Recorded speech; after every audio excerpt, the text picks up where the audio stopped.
that by the time we get to June 18th, which is only this weekend, there might not be a banking system left in Greece.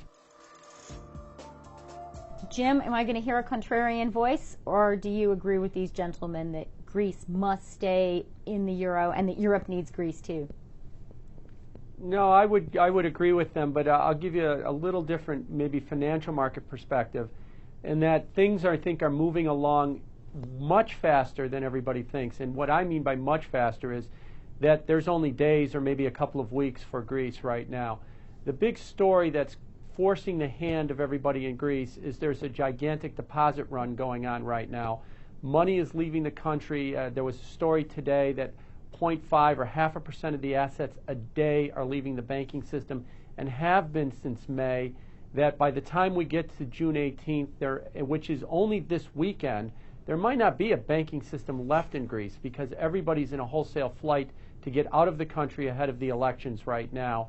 And it's going to be very difficult for them to even survive days past the election if there's any uncertainty as far as putting together a coalition government or anything else along those lines. So things are moving along quite fast. The other thing you have to keep in mind about what's been happening in Greece is what we refer to as the contagion effect. You're already seeing it in Spain with the bailout of the banking system in Spain.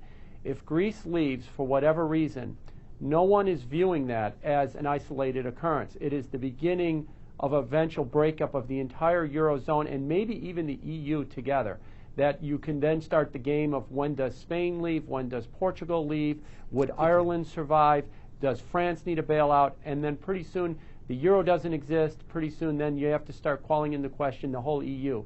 So it is the beginning of a process, not the end of the process. And I think that a lot of people make that mistake about about Greece, that somehow it's the end of a process. What happens on the 18th? What happens with Greece? It only starts something there. It doesn't end it there. Okay, you guys have now. Can please? I add something? Yeah, go ahead, Robert. Yeah, let me just add that whatever the results of these elections, whether the hard left Syriza party comes out with the most votes, or the moderate left PASOK party, or the conservative New Democracy party does, it's probably going to be a very close result, which means the days afterwards are going to see frantic jockeying for position in terms of forming a coalition government of some sort, and that is not going to make the economic situation better. If you have a Greek government post next week that is going to say we want to stay in Europe but we're not prepared to continue along austerity, I don't think that Berlin will blink at this point.